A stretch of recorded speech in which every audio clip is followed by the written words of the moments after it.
It was a quiet evening, one of those rare moments when the world felt like it was holding its breath. The rain drizzled against the windows, casting distorted shadows across the living room. I had just tucked my son into bed, his soft giggles still echoing in my ears as I stepped into the silence. 3 years of rebuilding our lives, just me and him, and I was finally beginning to believe we'd found peace. Then came the knock. It wasn't frantic, but it wasn't casual either. A deliberate, almost calculated sound, like the hand behind it knew exactly what it was about to shatter. My heart sank into my stomach as I hesitated. No one knocked on our door at this hour. I reached for the doorknob, my fingers trembling. The moment I cracked it open, the air seemed to freeze. And there he was. Him. "Hello, Claire," he said, his voice as familiar as it was foreign after all this time. His eyes, those same deep, unreadable eyes, locked onto mine, and for a moment, I forgot how to breathe. But that wasn't the worst part. Standing just behind him, leaning against the porch railing with a smug, knowing smile, was his sister. Miranda. She looked me up and down like she'd already won whatever game they'd come to play. What are you doing here?" I managed to choke out. My voice was barely more than a whisper, but the question hung in the air like a knife. He didn't answer. Instead, his gaze flickered toward the dim light of the hallway behind me, where the faint outline of our family photos still hung, the ones that no longer included him. "We're here for Ethan," Miranda cut in, her tone syrupy sweet and sharp as glass. She didn't wait for an invitation to continue. It's time he was with family. Proper family. Her words hit like a slap. My grip on the door tightened. "Ethan?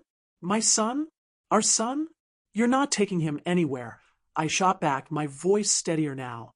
The protective fury rose faster than I expected, drowning out the initial shock.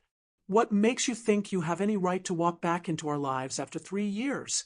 Miranda tilted her head, the smile never wavering. "Oh, Claire, you've done your best, I'm sure. But a boy needs his father. And his aunt," she added with mock sweetness, as if the word was some kind of joke.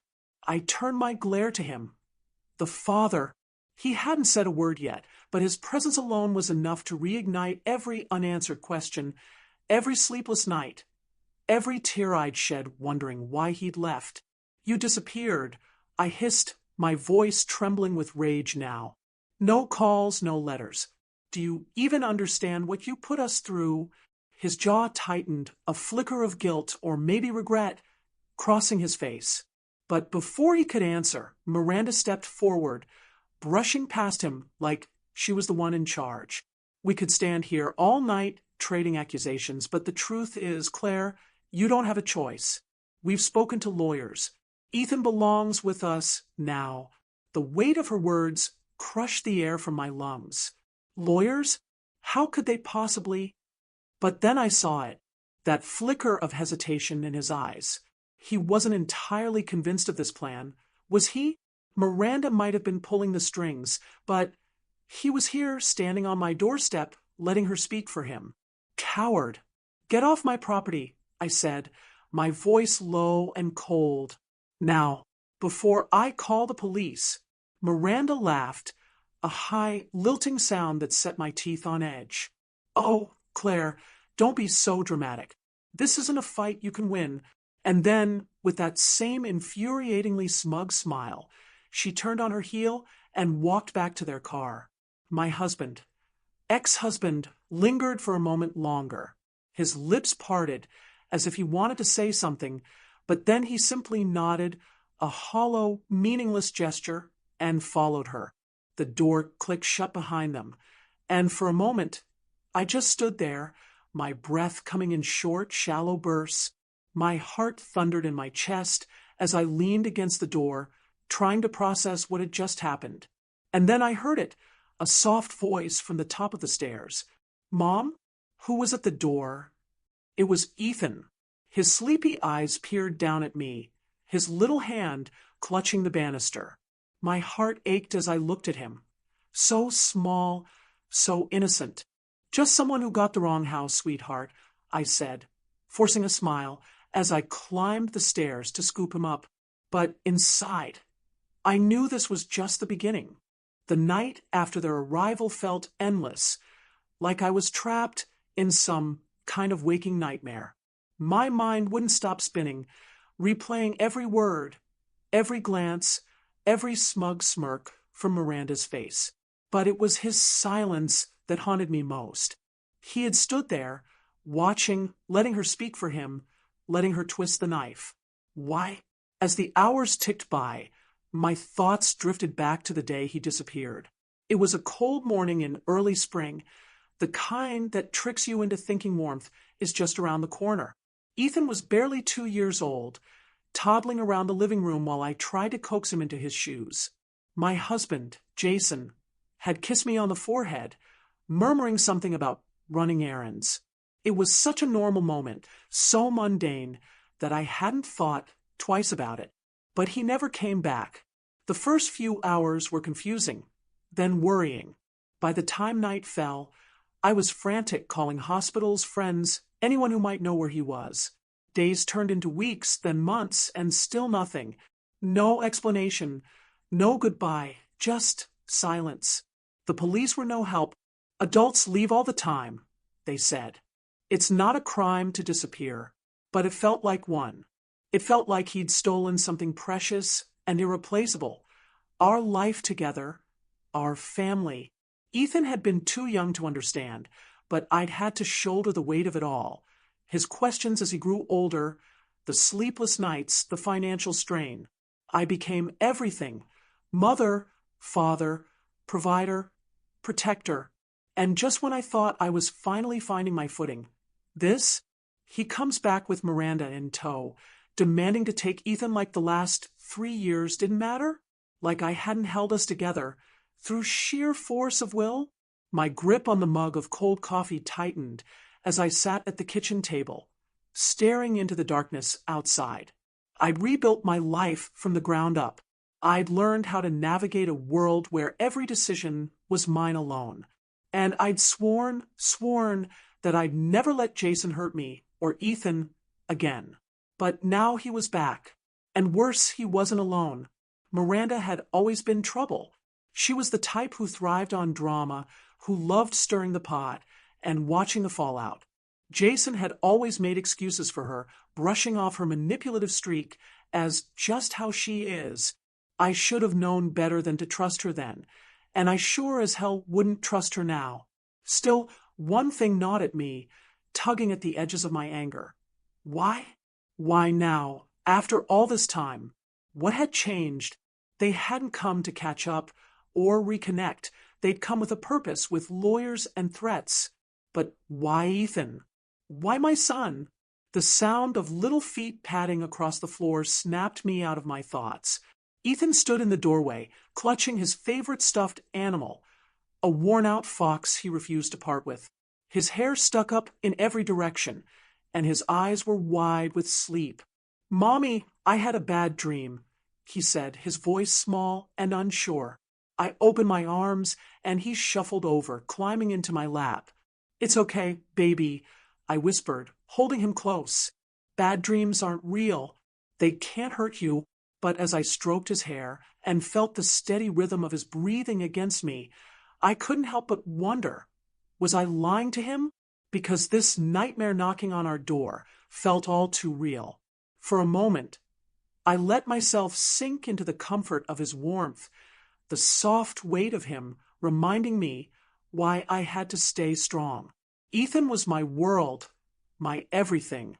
I'd fought too hard and sacrificed too much to let anyone, even his father, take him from me. As I laid him back in his bed and tucked the blanket around him, my resolve solidified. They thought they could just show up and bulldoze their way back into our lives. No, not this time. Jason may have walked out on us once, but this time I wouldn't let him. The morning sun cut through the curtains, harsh and unwelcome, like a spotlight on the chaos that had taken over my life. Every bone in my body screamed for rest, but there was no time for that. Jason and Miranda had thrown down their gauntlet, and I needed to be ready for whatever came next. I spent the morning calling lawyers. The first three weren't encouraging. If he's the biological father and can prove he's stable, the courts might side with him, one of them had said, her voice a mix of pity and detachment. Stable? Jason? The man who vanished for 3 years without a trace? By the time the fourth lawyer hung up, I was gripping the phone so tightly my knuckles ached. Every word they said felt like a slap. Custody battles were never simple, especially when one parent had been absent.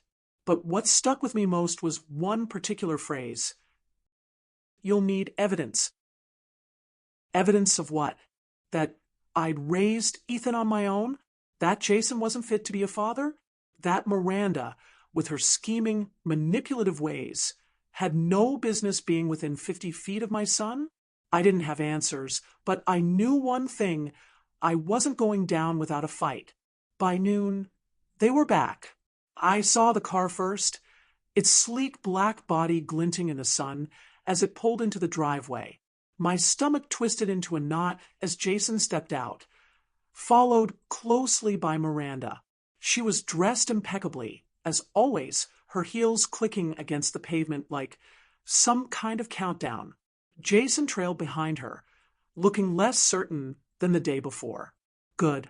Maybe guilt was starting to creep in. I opened the door before they could knock, blocking the entrance with my body. What do you want? I asked, my voice cold and sharp. Miranda smiled, that same infuriating smile. Oh, Claire, no need to be hostile. We're family, aren't we? Family doesn't disappear for 3 years and then show up demanding custody. I snapped. So, no, Miranda, we're not family. Jason shifted uncomfortably, his hands shoved deep into his pockets. We just want what's best for Ethan, he said, his voice low. I laughed, a bitter, humorless sound. Best for Ethan? You have the nerve to say that after abandoning him. I didn't abandon him, Jason said, his eyes darting to Miranda as if seeking confirmation. It's complicated. Complicated, I repeated, my voice rising. No, Jason. Complicated is a math problem. What you did was selfish, cruel, and unforgivable. Miranda stepped forward, her tone dripping with faux sympathy. Claire, you're clearly upset. But let's not make this harder than it needs to be. Ethan deserves a stable environment, and Jason can provide that now. I glared at her, my fists clenched at my sides. What makes you think I can't provide a stable environment? I've been raising him on my own while your brother was off doing God knows what. Because, Miranda said, her voice lowering, we've spoken to professionals. They'll testify that a boy needs his father. Her words sent a chill down my spine. Professionals? I echoed. What professionals? Jason finally looked up, guilt flashing across his face. We've been working with a family therapist, he said quietly. She thinks it's best for Ethan to have both parents involved. I stared at him, my mind racing. Therapy? Lawyers? They've been planning this for months, maybe longer. And I'd had no idea.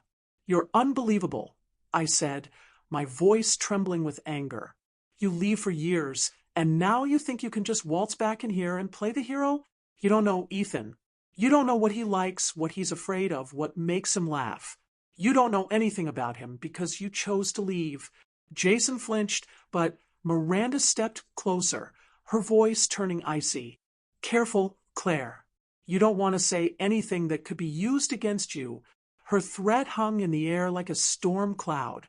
I wanted to scream, to shove them both off my porch and slam the door in their faces.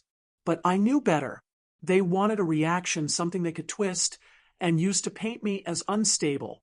Instead, I took a deep breath and straightened my shoulders. Get off my property, I said, my voice steady. If you want to fight, I'll see you in court.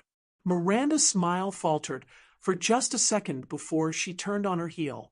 Jason hesitated, his gaze lingering on me. For a moment, I thought he might say something, but then he followed her to the car. As they drove away, I closed the door and leaned against it, my chest heaving with the effort to keep myself together. They were coming for Ethan, and they weren't going to stop. But they hadn't expected one thing. I wasn't the same person Jason had left behind. I was stronger now, tougher. And if they thought they could take my son, they had no idea who they were dealing with. The house was too quiet. Ethan was at school, his laughter and footsteps replaced by a suffocating stillness that amplified my thoughts. I couldn't shake the feeling that Miranda was the key to everything, the one pulling Jason's strings. But why? What could she possibly gain from this? I sat at the kitchen table, my laptop open in front of me. My fingers hovered over the keyboard as I debated my next move. If they were going to build a case against me, I needed to build one against them. And that started with answers. I began with Miranda. She'd always been a wild card, charming to strangers, but cunning and cold to anyone who got in her way. Growing up, Jason had mentioned how she could talk her way out of anything, even when she was blatantly in the wrong. It was a skill she'd honed into an art form, but charm only went so far. People like Miranda always left breadcrumbs. Her social media was a gold mine. The curated photos of glamorous vacations, fancy dinners, and perfectly staged smiles all screamed, "Look at me!" But beneath the surface, cracks were starting to show. One post caught my eye, a photo of Miranda and Jason from a year ago. They were standing outside what looked like a courthouse. The caption read, "Family always sticks together." My stomach churned as I zoomed in on the photo. Jason looked pale, almost gaunt, like he'd been through hell. What were they doing at a courthouse? And why did Miranda look so triumphant? I saved the photo and kept digging. Her posts from 3 years ago, the time Jason disappeared, were surprisingly sparse. For someone who loved documenting her life, the silence was suspicious. It was like she'd gone off the grid for a while. But why? Next, I turned my attention to Jason. His social media was nearly non-existent, but I remembered a mutual friend, Mark, who used to know everything about everyone. Mark and I hadn't spoken in years, but desperation has a way of erasing pride. I sent him a message. "Hey, Mark, it's Claire. Random question. Have you seen Jason lately? He just came back, and I'm trying to figure out what he's been up to.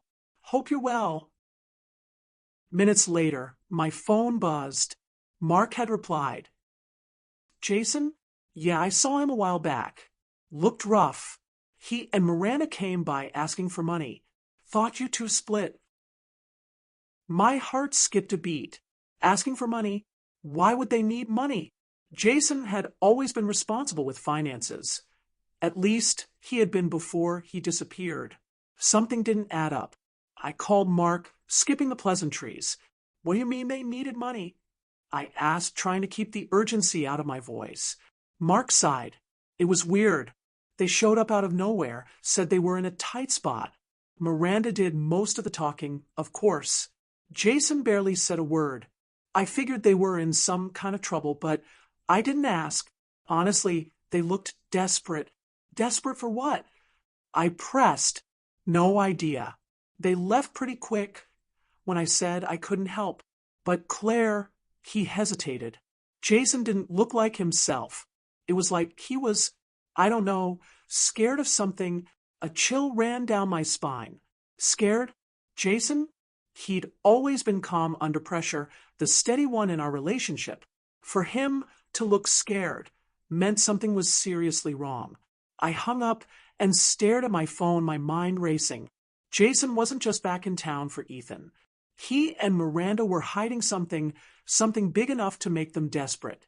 The courthouse photo, the plea for money, the carefully staged facade. They were pieces of a puzzle I didn't yet understand. But I was starting to see the outline. Miranda's smug confidence wasn't just arrogance. It was a shield.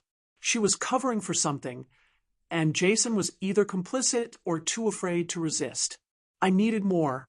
The truth was out there, buried beneath their lies, and I was going to find it. That evening, I made my move. Ethan was tucked into bed, and I'd arranged for my neighbor, Linda, to watch the house. If Jason and Miranda wanted to play dirty, I could too. I drove to the courthouse, the one from Miranda's photo. The building loomed in the darkness, its stone facade cold and unyielding. I didn't know exactly what I was looking for, but I knew this was the place to start. Inside, the clerk was less than thrilled to see me at this hour, but a little charm and a subtle mention of a custody case got me access to public records.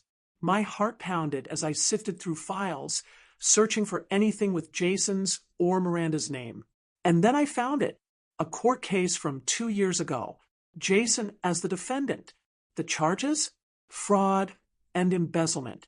My breath caught as I scanned the details. Miranda had been listed as a witness. No, as an accomplice. The case had been dismissed on a technicality, but the damage was done. Jason and Miranda were neck-deep in trouble, and they'd been scrambling ever since.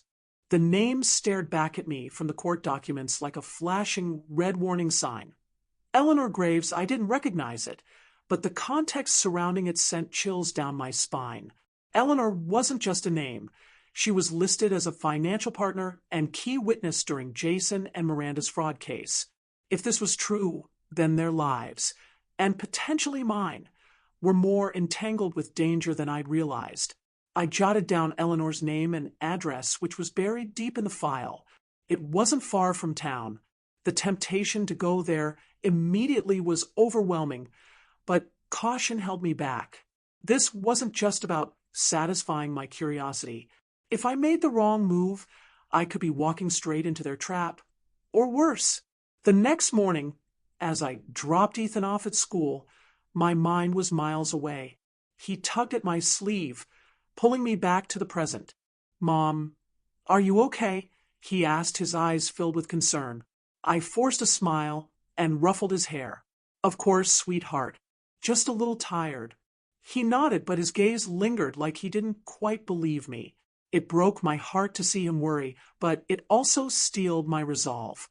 This wasn't just about protecting myself. It was about protecting him. Later that day, I drove to Eleanor Graves' address. The neighborhood was surprisingly upscale, with manicured lawns and pristine driveways. It didn't fit the image of someone involved in a fraud case, but appearances could be deceiving. Her house was a sprawling brick colonial, imposing yet strangely inviting. I parked across the street, my palms sweating as I rehearsed what I'd say. Would she even talk to me? Did she know who I was? What if this was a dead end? Gathering my courage, I walked up to the door and knocked.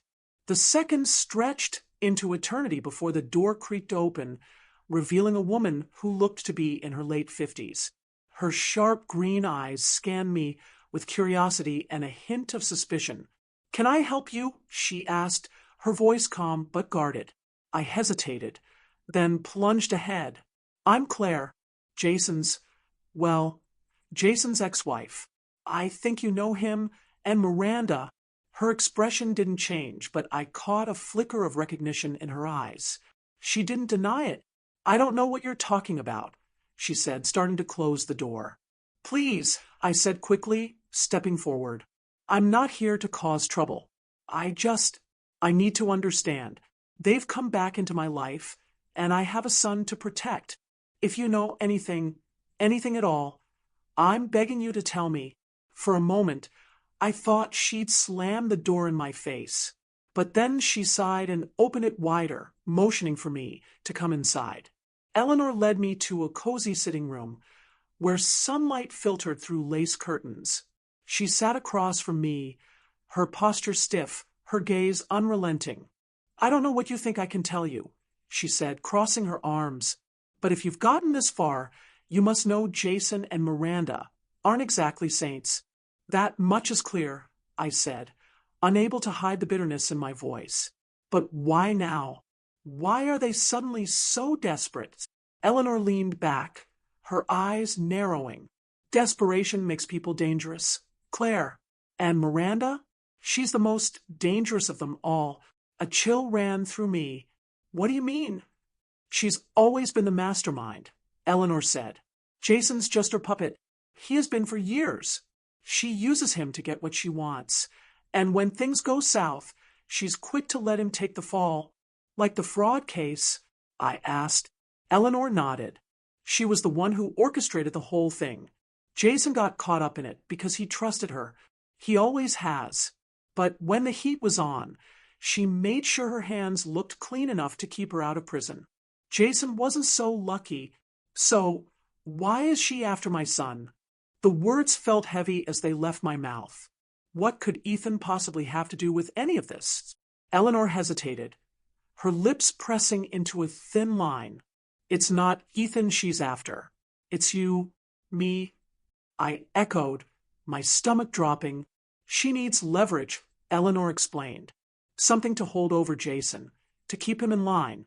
She knows he'll do anything to stay close to his son, and if that means playing along with her schemes, so be it. It felt like the floor had been ripped out from under me. So, they're using Ethan as a pawn? Exactly, Eleanor said, her tone grim. And if I were you, I'd be very careful. Miranda doesn't take kindly to losing. As I drove home, Eleanor's words echoed in my mind. Miranda wasn't just a manipulative sister-in-law, she was a predator, and Jason was her willing accomplice. But if they thought I'd let them use Ethan as a bargaining chip, they had no idea who they were dealing with. This wasn't over. Not by a long shot. The knock at the door jolted me out of my thoughts, sending a wave of unease through me.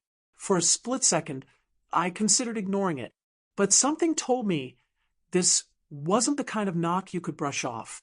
Bracing myself, I opened the door and froze. It wasn't Jason or Miranda this time. It was a stranger, a man in his late 30s with sharp features and a demeanor that screamed authority. He wore a tailored suit, and the briefcase in his hand told me he wasn't here for small talk. Claire Bennett, he asked, his voice smooth but clipped. Yes, I said cautiously. Who's asking? I'm Adam Cross, he replied, extending a business card that I barely glanced at. I'm an attorney. I represent Eleanor Graves. Eleanor? My heart skipped a beat. What could she possibly want now? I need to speak with you about Miranda and Jason, he continued, his expression serious. May I come in? Every instinct screamed at me to say no, but curiosity and desperation won out. I stepped aside, motioning for him to enter. He sat in the living room, placing his briefcase on the coffee table with practiced precision. What's this about? I asked, crossing my arms. Adam looked me directly in the eye. Eleanor has been monitoring Jason and Miranda's activities for some time.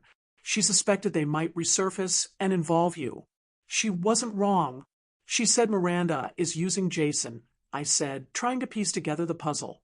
That she's after me to control him. Adam nodded. That's part of it. But it's deeper than that. Miranda isn't just after control, she's after financial stability. And she thinks you might be her ticket. Financial stability? I repeated, my stomach churning. I don't have money. You might not, he said, his tone measured. But Ethan does. The words hit me like a punch to the gut. Ethan? I whispered. What does Ethan have to do with this? Adam opened his briefcase and pulled out a stack of papers, sliding them across the table. Jason has a trust fund set up by his late parents. It's significant, but it can't be accessed without joint parental consent. Or until Ethan turns 18. My head spun as I scanned the documents. Jason had never mentioned a trust fund, let alone one tied to Ethan. So, Miranda's trying to take custody so she can access the money? I asked, my voice trembling with fury. Exactly, Adam said. If Jason and Miranda gain custody, they'll control Ethan's finances. And based on their track record, I don't need to tell you what that would mean. The realization made my blood boil. Ethan wasn't just a pawn. He was their golden ticket, and they were willing to tear my life apart to get what they wanted. The next day, I called Jason. My voice was calm, controlled, but every word dripped with anger. We need to talk. Alone. No Miranda. He hesitated but agreed to meet at a park near his hotel. When I arrived, he was already there, sitting on a bench with his hands clasped tightly. He looked up as I approached, guilt etched into his features. "Claire," he started, but I cut him off.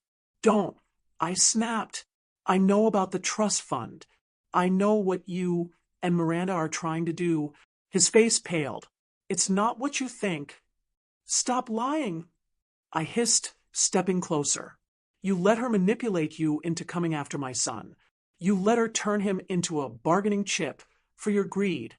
"It's not greed," he said quietly, his voice shaking. "It's survival." "Survival," I repeated, my laugh bitter. "You think stealing Ethan from me is survival? You think ripping him away from the only stability he's ever known is justified?"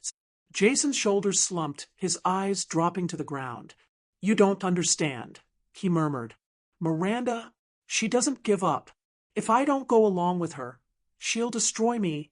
She already has," I shot back. "And now she's coming for Ethan. But I won't let her. I'll fight her, Jason. I'll fight you." He looked up, desperation in his eyes. "I don't want this, Claire. I never did. But Miranda, she has dirt on me. Things I can't let come out." "What things?" I demanded, but he just shook his head. "It doesn't matter," he said. "All that matters is keeping Ethan safe." "Then help me," I said, my voice softening. "Help me protect him. You owe him that much." Jason stared at me for a long moment, torn between guilt and fear. Finally, he nodded. "Okay," he said. "I'll help, but you have to promise me something." "What?" I asked warily. "If this backfires, you'll keep Ethan away from Miranda. No matter what." The weight of his words settled on me like a stone. "I promise." That night, Jason called Miranda and told her he'd secured Ethan's custody agreement. She took the bait, agreeing to meet him at a lawyer's office to sign the papers. But what she didn't know was that Jason and I had set a trap.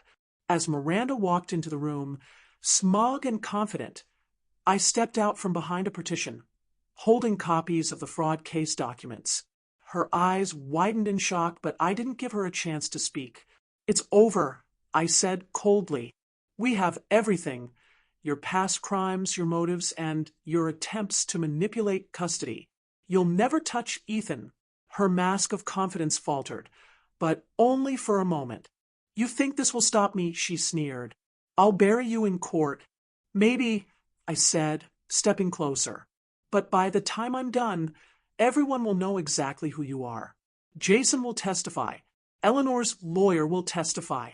And when the judge sees the kind of person you are, they'll throw out your case. And you with it." For the first time, Miranda looked uncertain. Jason stood behind me, his presence a quiet but powerful statement. She was outnumbered, outmaneuvered, and she knew it. "You'll regret this," she spat, but the venom in her voice was hollow. "Get out," I said, my voice steady. "And don't come back." She stormed out, her heels clicking like gunshots against the floor. Jason let out a shaky breath, and I turned to him. "Thank you," I said. He nodded, his expression unreadable.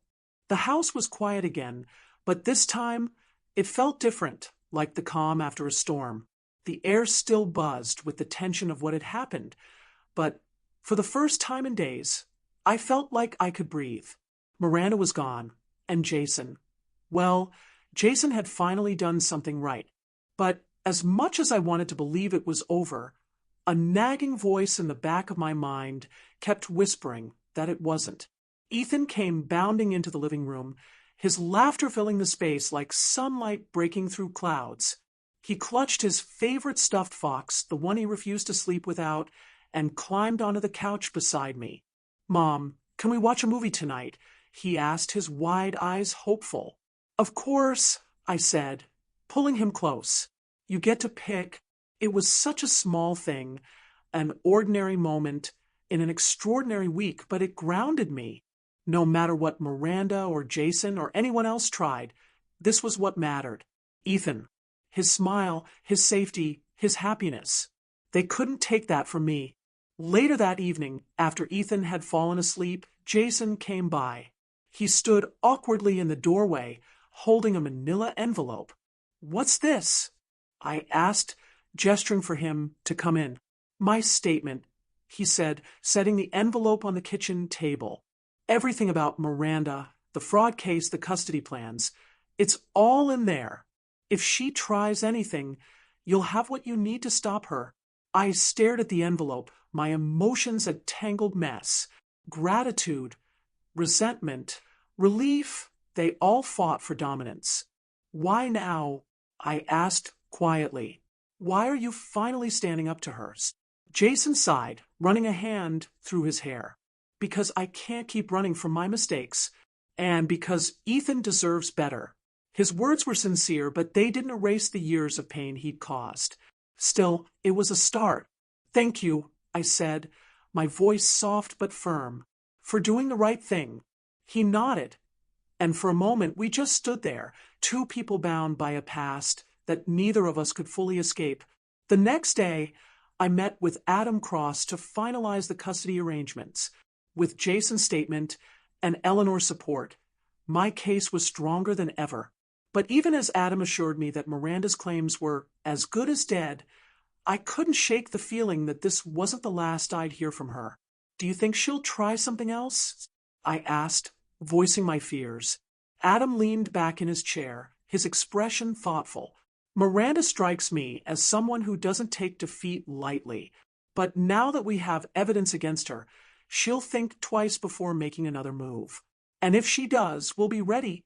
It was reassuring, but only slightly. People like Miranda didn't just disappear. They regrouped, re-strategized, and came back stronger. I would have to stay vigilant for Ethan's sake. That evening, as I sat on the porch watching the sunset, I allowed myself a moment of reflection. The past week had been a whirlwind of emotions, fear, anger, hope, and it had left me exhausted. But it had also reminded me of something important. I was stronger than I thought. Miranda had underestimated me. Jason had, too. They thought I was the same woman Jason had left behind 3 years ago, unsure, vulnerable, easy to manipulate. But I wasn't that woman anymore. I was a fighter, a mother, and I would do whatever it took to protect my son. Ethan came outside, his sleepy eyes blinking against the fading light. He climbed into my lap, and I wrapped my arms around him, holding him close. "Mom," he said, his voice small. "Yes, sweetheart. Are the bad people gone now?" I kissed the top of his head, my heart aching at the innocence of his question. "For now," I said honestly. "But no matter what happens, I'll always keep you safe." "I promise." He nodded, satisfied with my answer, and snuggled closer. As the last rays of sunlight dipped below the horizon, I felt a strange sense of peace. The fight wasn't over, but for now, we were okay. And that was enough. If this story resonated with you, I would love to hear your thoughts. Please share your comments below. Your feedback not only helps me grow, but also supports the channel in reaching more people. And one more thing, I want to apologize for any errors in the text or its narration. Some parts of this video were created using artificial intelligence, and I am still learning to perfect my English. If you spot any mistakes, please let me know so I can improve in the future. Thank you for your understanding and support.